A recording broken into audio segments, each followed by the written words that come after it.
कठोर दावा करती हैं। उनका कहना है कि एक सामान्य मनुष्य जल के बिना कुछ दिन और भोजन के बिना अधिकतम 3 सप्ताह तक ही जीवित रह सकता है। इसके बाद शरीर स्वयं को खाने लगता है और अंततः मृत्यु हो जाती है।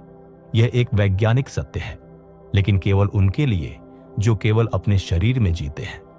लेकिन क्या होगा यदि मैं आपसे कहूं कि आज भी इसी पृथ्वी पर हिमालय की किन्हीं अगम्य और गुप्त गुफाओं में ऐसे सिद्ध योगी बैठे हैं जिन्होंने पिछले 50-60 वर्षों से अन्न का एक दाना नहीं लिया, पानी की एक बूंद भी भीतर नहीं गई, और जब वैद्य और चिकित्सक उनकी परीक्षा करते हैं वे चकित रह जाते हैं।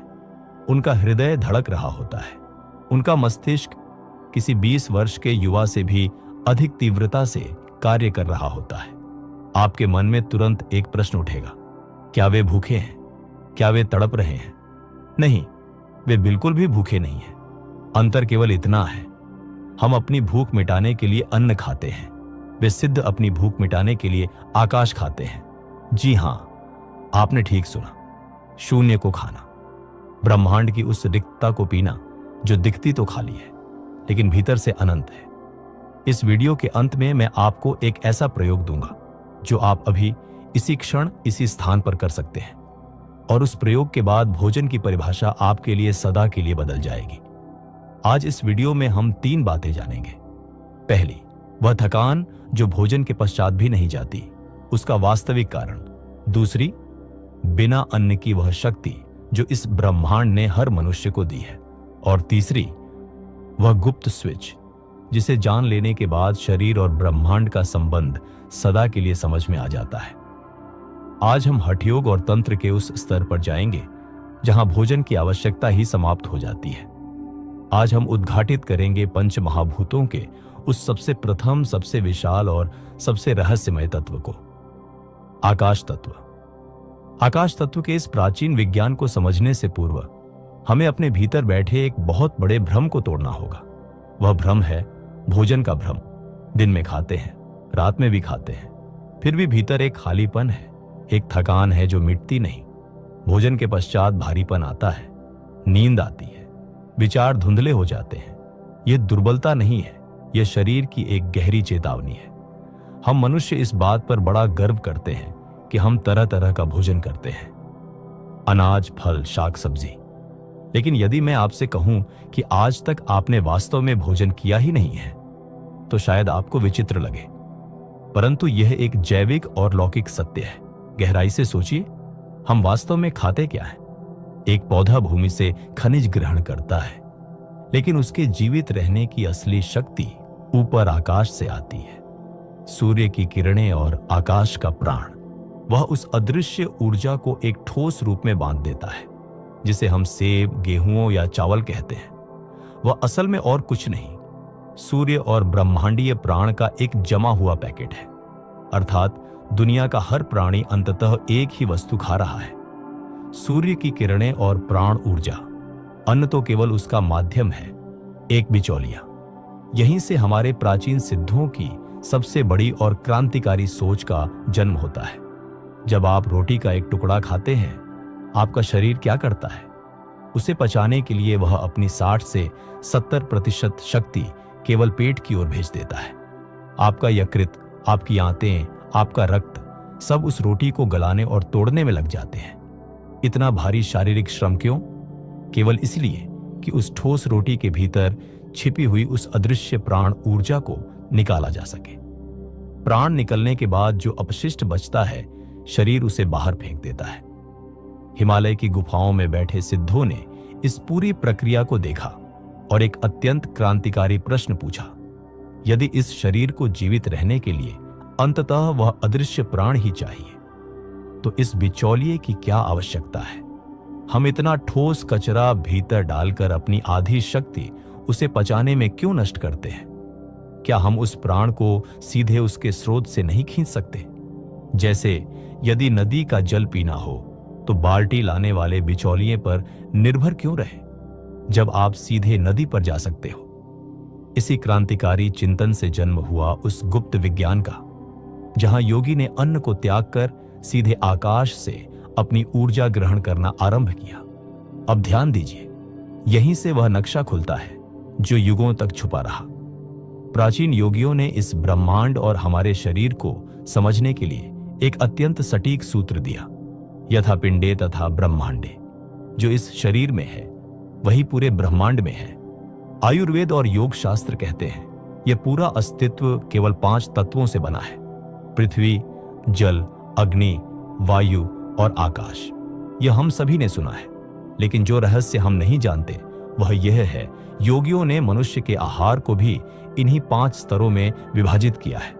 एक साधक अपनी साधना के पथ पर किस प्रकार एक तत्व से दूसरे तत्व की ओर छलांग लगाता है, आइए इसे समझते हैं। पहला स्तर है पृथ्वी आहार। यह वह स्तर है जहां आज संसार के लगभग सभी मनुष्य जी रहे हैं। पृथ्वी तत्व सबसे भारी, सबसे सघन और सबसे स्थूल है। अनाज, दालें, फल, शाक, सब्जी, यह सब पृथ्वी तत्व है। जब आप पृथ्वी आहार लेते हैं तो शरीर की लगभग समस्त ऊर्जा इसे पचाने में व्यय हो जाती है। इसीलिए भोजन के पश्चात नींद, सुस्ती, आलस्य आता है, चेतना नीचे खिंच जाती है, सोचने और ध्यान करने के लिए शक्ति शेष नहीं बचती। दूसरा स्तर है जल आहार। जब एक साधक की चेतना थोड़ा ऊपर उठती है तो वह अनुभव करता है कि यह भारा अन्न उसकी चेतना को नीचे खींच रहा है। तब वह पृथ्वी तत्व को पूरी तरह त्याग कर जल आहार पर आ जाता है। केवल जल, दुग्ध या फलों का रस, शरीर की जठराग्नि इसे पचाने में अत्यंत कम ऊर्जा व्यय करती है। जो ऊर्जा बचती है वह सीधे आज्ञा चक्र की ओर प्रवाहित होने लगती है। शरीर हल्का होने लगता है, नींद घटने लगती है। तीसरा स्तर है अग्नि आहार। यह वह रहस्यमय स्तर है जहां विज्ञान के नियम डगमगा देता है। अब उसके शरीर में पृथ्वी और जल दोनों तत्व जाना बंद हो गए, तो वह जीवित कैसे रहता है? यहां योगी सीधे ब्रह्मांड की अग्नि का पान करता है। प्राचीन विद्याओं में इसे सूर्य विज्ञान कहा गया है। योगी प्रातः काल के उगते सूर्य को खुली आंखों से देखता है। अपने नेत्रों और मस्तिष्क के उस सूक्ष्म केंद्र के माध्यम से वह सीधे सूर्य की ऊर्जा को सोखता है और उसे अपने शरीर के पोषण में रूपांतरित कर लेता है। चौथा स्तर है वायु आहार। अग्नि आहार से भी जब साधक और सूक्ष्म हो जाता है तब वह वायु आहार पर आता है। अब सूर्य की रोशनी की भी आवश्यकता नहीं। हमारे चारों ओर जो वायु है वह केवल वायु नहीं है, उसमें प्राण भरा हुआ है। इस स्तर पर योगी विशेष प्राणायाम के माध्यम से भस्त्रिका, कुंभक, वायु से सीधे प्राण खींचता है। वह वायु को ही चबाता है, वायु को ही पीता है। शरीर के रोम रोम से वह इस प्राण को सोखकर अपने नाड़ी तंत्र को चलाता है। इस स्तर पर शरीर वायु की तरह हल्का हो जाता है। और पांचवां तथा अंतिम स्तर है आकाश आहार। यह आहार का सबसे गुप्त, सबसे सूक्ष्म और अंतिम स्तर है। जब योगी की श्वास भी लगभग रुक जाती है या इतनी मंद हो जाती है कि नाक के समक्ष रखा एक छोटा सा पंख भी न हिले, अब वह केवल उस शून्यता में जीता है जिसे हम आकाश कहते हैं। तैत्तिरीय उपनिषद कहता है, आकाशाद वायु वायुरग्निः। सृष्टि का उद्गम आकाश से हुआ। यदि सृष्टि का मूल ही आकाश है तो क्या हम उससे पोषण नहीं पा सकते? आज का विज्ञान भी यह मान चुका है कि जो शून्य हमें खाली दिखता है वह वास्तव में खाली नहीं है। उस रिक्तता में अनंत और अथाह ऊर्जा का एक अदृश्य सूप उबल रहा है। यदि उस रिक्तता की थोड़ी सी ऊर्जा को निकाला जा सके तो उससे समस्त महासागरों को उबाला जा सकता है। हमारे प्राचीन सिद्धों ने हजारों वर्ष पूर्व इसी को आकाश तत्व कहा था। जब योगी अपनी चेतना को अपनी नाड़ियों के माध्यम से इस ब्रह्मांडीय आकाश से जोड़ देता है, वह उसी अनंत शून्यता से सीधे ऊर्जा खींचने लगता है। वह कुछ नहीं खाता, कुछ नहीं पीता, वह उस विशाल रिक्तता का पान करता है। और यही वह स्तर है जहां काल शरीर पर अपना असर छोड़ देता है और योगी दशकों तक हिमालय की गुफाओं में एक चट्टान की तरह जागृत और स्वस्थ रहता है। यहां अब एक बहुत बड़ा प्रश्न उठता है। अब असली बात, यदि कोई सामान्य मनुष्य आज से खाना पीना छोड़ दे तो वह आकाश नहीं खा पाएगा। कुछ ही सप्ताहों में उसकी मृत्यु हो जाएगी।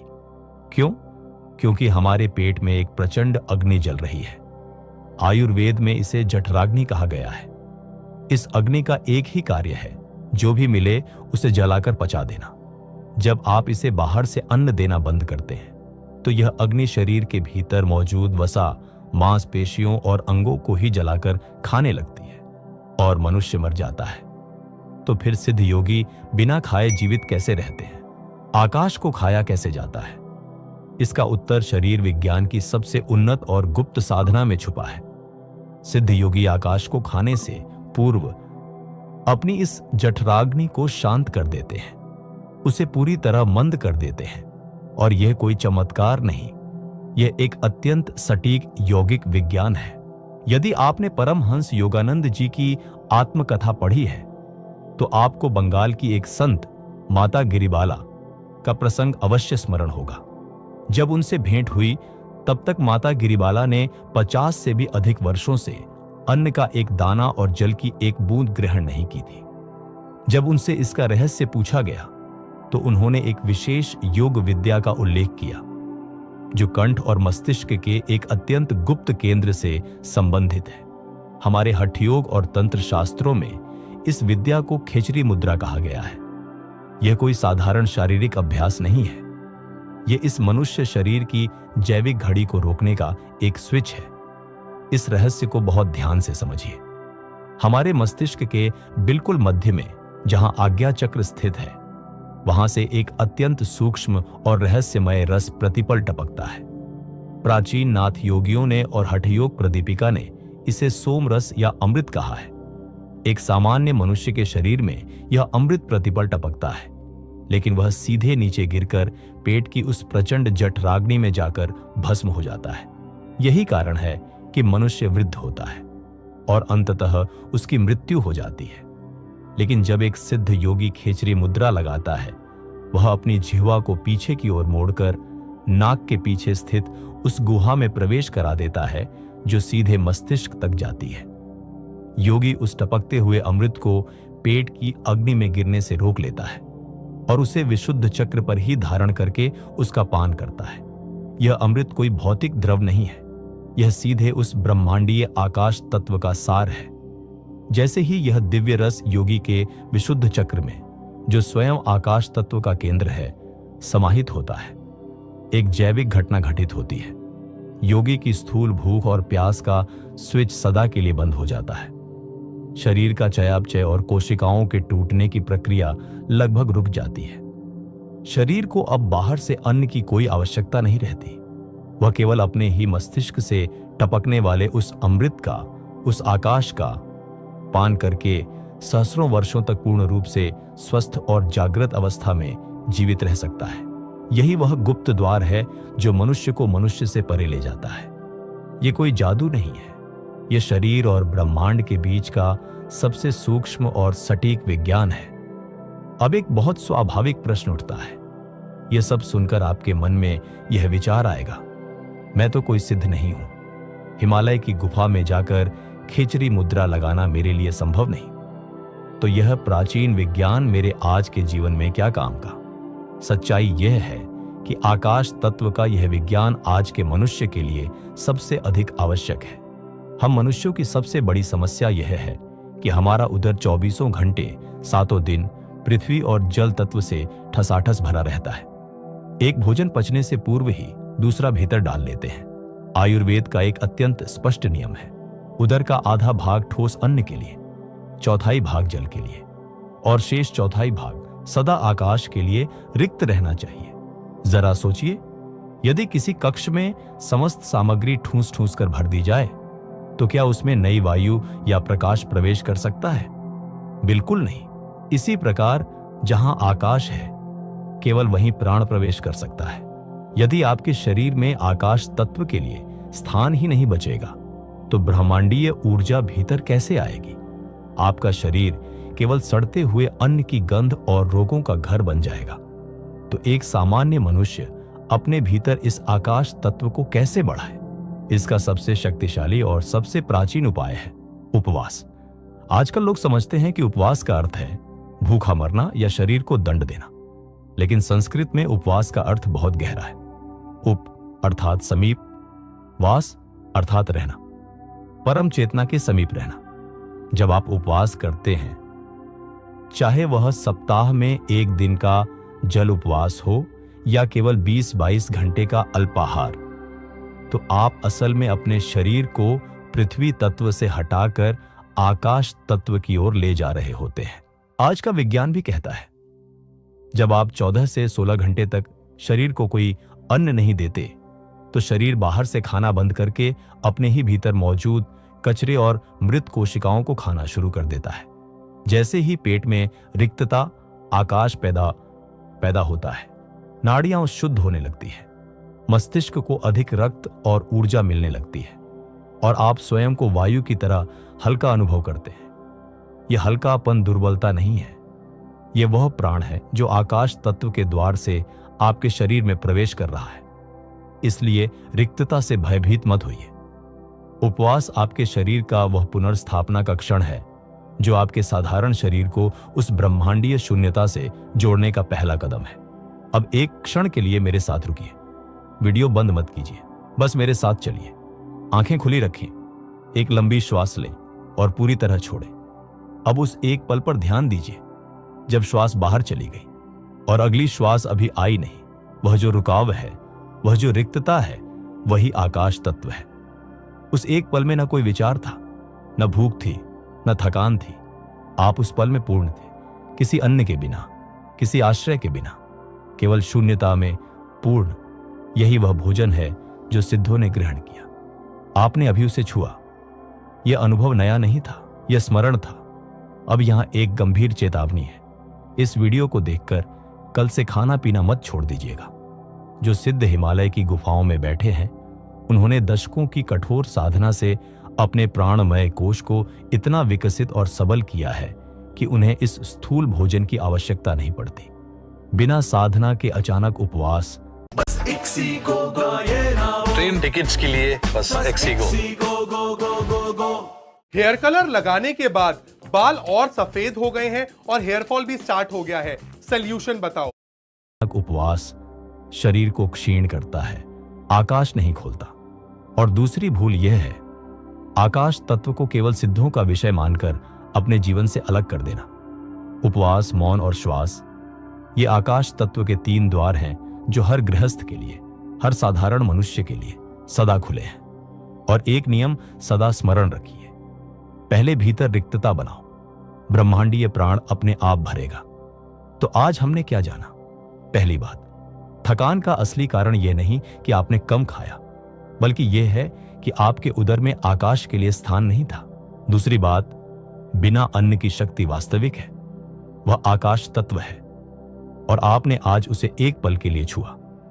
और तीसरी बात, सिद्धों का रहस्य यह नहीं कि वे अधिक खाते हैं, वे गहरे खाते हैं।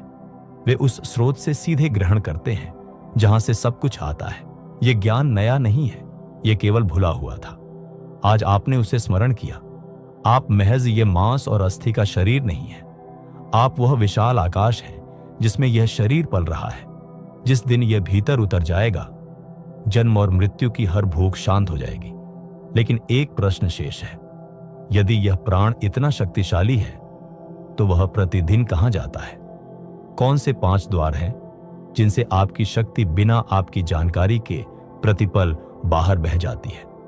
अगले वीडियो में हम उन 5 रिसावों को खोलेंगे, उन 5 स्थानों को जहां से आपका प्राण चुपचाप निकलता रहता है, और उन्हें बंद करने की वह विद्या जो नाथ योगियों ने सदियों तक गुप्त रखी। यदि आज इस वीडियो ने आपकी चेतना को थोड़ा भी झकझोरा हो, यदि आपने उस श्वास के बीच की रिक्तता को, उस आकाश को एक पल के लिए भी अनुभव किया हो, तो कमेंट में लिखिए आकाश। बस यह एक शब्द, यह शब्द बताएगा कि आपने सुना नहीं, जाना। इस प्राचीन विद्या को केवल अपने तक सीमित मत रखिए। एक ऐसे व्यक्ति को यह वीडियो भेजिए जो सदा थका हुआ रहता है, जिसे लगता है कि अधिक खाने से शक्ति आएगी। शायद उसे भोजन नहीं, यह स्मरण चाहिए। और यदि ऐसी प्राचीन विद्या, ऐसी गहराई हर सप्ताह चाहिए, तो इस चैनल को अभी सब्सक्राइब करें। यहां प्रेरणा नहीं मिलती, यहां नक्शा मिलता है।